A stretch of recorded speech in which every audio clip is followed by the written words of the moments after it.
Social media की सीख।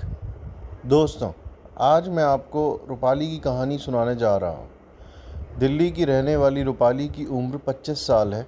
एक एमएनसी में जॉब करती है जो कि पूरी तरह से वर्क फ्रॉम होम है। रूपाली के घर पे उसका बड़ा भाई क्षितिज और उसकी मम्मी है। वो दोनों भी कहीं प्राइवेट जॉब करते हैं। रूपाली के पिताजी का देहांत हुए 1 साल हो चुका है।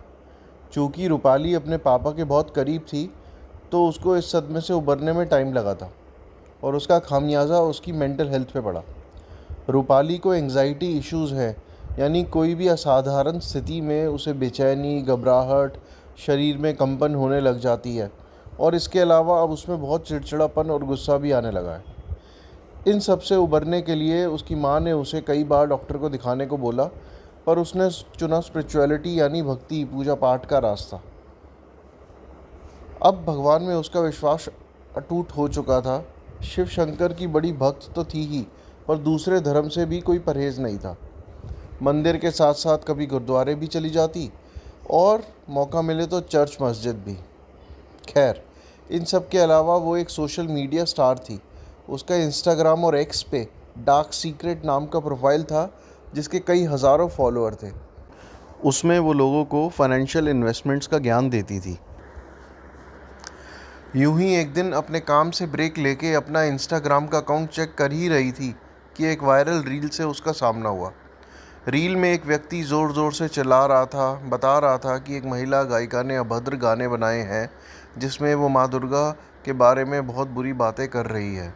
कुछ ऐसी बातें जो वह व्यक्ति बोल भी नहीं सकता था, और ये कहते हुए उसने उस गायिका की यूट्यूब वीडियो शेयर कर दी, जिसके टाइटल में ही साफ हो गया था कि वो कौन महिला थी, उसका यूट्यूब अकाउंट कौन सा है और उस महिला गायिका ने क्या क्या अभद्र शब्द माँ दुर्गा के बारे में गाए हैं। रूपाली जो ये सब कुछ देख और सुन रही थी, उसकी आंखें गुस्से से बड़ी होने लगीं। आंखों की भौहें कसने लगीं, दांत पीसने लगे, मुट्ठियां भींचने लगीं और गुस्से से तिलमिला गई। उसने उस महिला गायिका का यूट्यूब अकाउंट खोला तो देखा कि उस महिला गायिका ने ऐसे कितने ही गानों में देवी देवताओं का उपहास किया है। वो अब गुस्से से लाल होने लगी थी, और क्यों ना होती। वो देवी देवता जिन्हें अपना इष्ट मानती है, उन्हें रोज़ पूछती है, उनके बारे में कोई ऐसा बोले तो उसका लाल होना लाजमी ही था। वो अपने मन में बोली, कोई महिला ऐसे देवी के बारे में कैसे बोल सकती है, वो देवी जो एक शक्ति है जिससे संसार चलता है। कैसे भी करके रूपाली अपने आप को संभाल ही रही थी, पर दोस्तों, ऐसा होता है ना कि जब हम एक्स या अन्य सोशल मीडिया में कुछ देखते हैं तो उससे जुड़ी सब चीज़ें, पोस्ट, वीडियोस आने लग जाते हैं। बस वही रूपाली के साथ शुरू हो चुका था।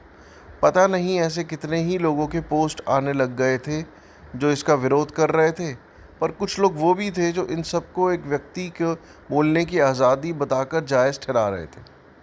और किसी ने लिखा कि बहुत बढ़िया गाया है। बस ये कुछ शब्द बहुत थे रूपाली का गुस्सा फोड़ने में, और उसने गुस्से में उसका जवाब देना शुरू किया। हाथ से तेज़ तेज़ मोबाइल के कीबोर्ड में जल्दी जल्दी कुछ लिखे जा रही थी और सबमिट का बटन दबा दिया। उसने लिखा था कि जब तेरे धर्म के बारे में गाएगी तो हमें भी मज़ा आएगा, और इसके बाद में उस व्यक्ति के धर्म के बारे में भी काफ़ी कुछ लिख डाला। उसके शब्द इतने तीखे थे कि उसे कई लोगों ने उल्टा जवाब देना शुरू कर दिया। पहले एक से लड़ी, फिर दो को जवाब दिया, फिर तीन, चार, और पता नहीं उन जवाबों में और भी क्या क्या लिखती चली गई दूसरे धर्म के बारे में।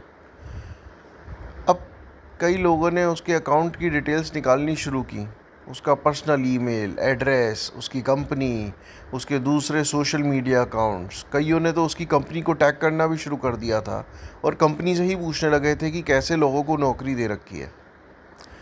ये सब देखकर रूपाली घबरा गई, इतना घबरा गई कि एंग्जाइटी की प्रॉब्लम उस पर हावी होने लगी।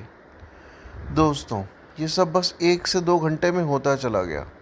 रूपाली की घबराहट बढ़ती जा रही थी, शरीर में पसीना बार बार अपने कमरे में घूम रही थी, उसके चेहरे के हाव भाव बदले जा रहे थे।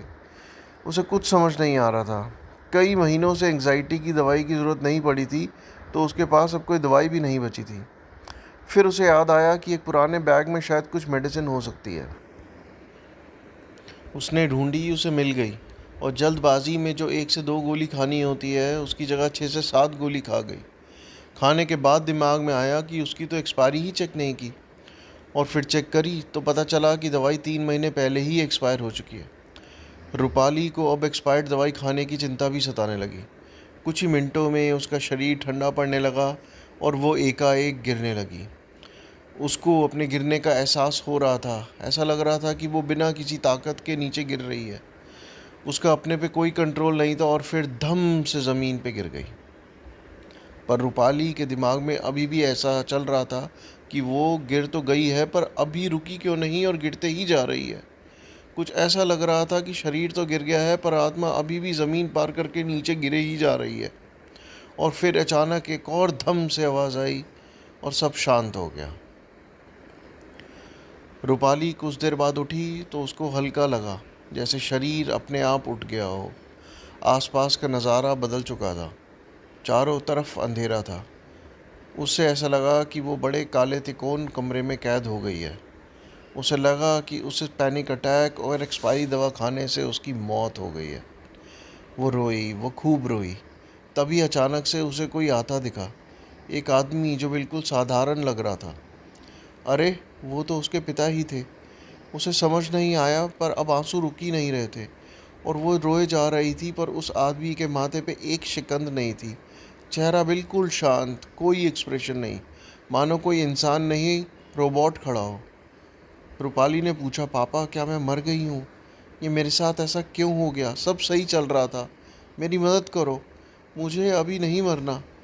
वो आदमी ने बस इतना ही कहा, इस अंधेरे से बाहर निकलो, और उसे एक रास्ता दिखाया। और वो बोला, तुम्हारे बहुत सवाल है ना, मैं तुम्हें ईश्वर के नज़दीक भेज रहा हूँ, वहाँ अपने सवालों को पूछना। पर ध्यान रहे, वहाँ से जवाब नहीं आएगा, और तुमको जो वहाँ एहसास होगा वही तुम्हारे सवालों का जवाब होगा। ये कह के वो व्यक्ति ने रूपाली का हाथ पकड़ा और तिकोन अंधेरे कमरे से बाहर निकाल दिया। ये नज़ारा भी बिल्कुल अलग था। तीन तरफ बड़े पहाड़ और उन बड़े पहाड़ में एक विशाल चट्टान, बहुत ऊंची, जिसका ऊपरी सिरा भी नहीं दिख रहा था, मानो चट्टान आसमान में ही कहीं जा रही थी। और नीचे तीनों तरफ गहरी झील कि मानो कि सभी पहाड़ और वो चट्टान इस झील से ही निकल रहे हों। तीन तरफ अगर ये पहाड़ थे तो एक तरफ एक रोड जा रही थी, एक पक्की रोड, पर कोई ट्रैफिक नहीं थी। जगह बिल्कुल शांत, सुंदर और एक आम हिल स्टेशन की तरह ही लग रही थी। रूपाली को अपने पिता के सवाल पूछने की बात याद आई और उसने अपना पहला सवाल पूछा, हे मेरे भोलेनाथ, मेरे साथ ऐसा क्यों हो गया? क्या गलत किया था मैंने? रूपाली कुछ देर रुकी और कोई जवाब नहीं आया और इधर उधर देखने लगी।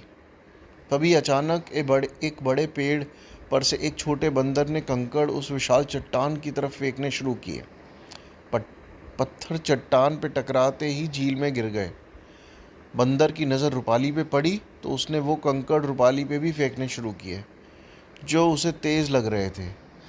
रूपाली ने वो कंकड़ उठा लिए और उस छोटे बंदर की तरफ ज़ोर से फेंकने लगी तो देखा कि दूसरी तरफ डाल पे दो बड़े बंदर बैठे थे। उसे लगा कि वो छोटे बंदर के माता पिता होंगे और यही सोचकर उसने कंकड़ वापस फेंकने की जगह वो दो बड़े बंदर क्यों बोली कि अरे, अपने बच्चे को संभालो, इधर उधर कंकड़ फेंक रहा है और मुझे लग रही है। उसके बाद जो हुआ वो उसने सोचा भी नहीं था। वो दो बड़े बंदर में से एक बड़ा बंदर छोटे बंदर के कान पकड़ के वहाँ से ले गया। ये सब देख के वो मुस्कुराने लगी। तभी उसके दिमाग में बात आई और वो एक गहरी सोच में पड़ गई। उस गहरी सोच में वो अपने आप से बोली कि ये विशाल चट्टान, जिसका ना तो कोई आदि है ना अंत है, वो माँ दुर्गा के समान ही तो है। वो विशाल चट्टान जिसे उस कंकड़ से रत्ती भर भी फर्क नहीं पड़ता, तो कैसे मैंने मान लिया कि दुर्गा माँ के बारे में कहे गए वो अपशब्द उनकी महानता को चुनौती दे सकते हैं? नहीं, वो उनकी महानता के आगे कुछ भी नहीं है। हाँ, मुझे फ़र्क पड़ा, क्योंकि मेरी दुर्गा माँ के प्रति भक्ति भावना को ठेस पहुँची थी। ठीक उसी तरह जैसे बंदर ने मुझे कंकड़ मारा और मुझे उस यूट्यूब वीडियो को रिपोर्ट करना चाहिए था, उस वीडियो के बारे में पुलिस या सरकार को हाईलाइट करना चाहिए था और अपने द्वारा लोगों को भी प्रेरणा देनी चाहिए थी कि वो भी ऐसा ही कुछ करे, ताकि वो वीडियो हर जगह से हटाई जा सके और पुलिस उस महिला गायिका के खिलाफ एक्शन ले, ठीक उस बंदर की तरह जो अपने छोटे बंदर के कान पकड़ के ले गया। मुझे कंकड़ का जवाब कंकड़ से नहीं देना चाहिए था। अब रूपाली को ये सोच के हैरानी हुई कि कैसे उसके सवालों का जवाब उस अद्भुत जगह ने बिना बोले ही दे दिया था। अब उसने अपना दूसरा सवाल पूछा कि हे भगवान, हे मेरे प्रभु, मुझे इतना गुस्सा क्यों आया? मैं कैसे इस स्थिति से बच सकती थी?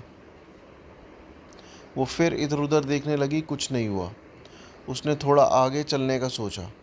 अभी वो कुछ आगे बढ़ी ही थी कि उसने देखा, वो रोड जो अभी कुछ देर पहले खाली थी, वहाँ अब एक रेड कार खड़ी थी, जिसका ड्राइवर, जो करीब 30 से 35 साल की उम्र का एक आदमी था, अपनी कार से उतरकर कुछ देख रहा था।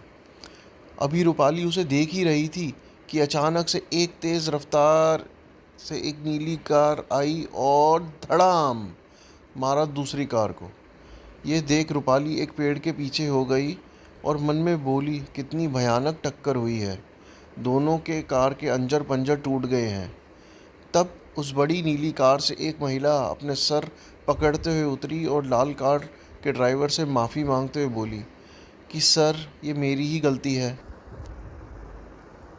बड़े दिनों से मेरी कार की ब्रेक परेशान कर रही थी, मैं ठीक नहीं करवा पाई और आज कार ब्रेक फेल हो गई और ये टकरा गई, मुझे माफ़ कर दीजिए।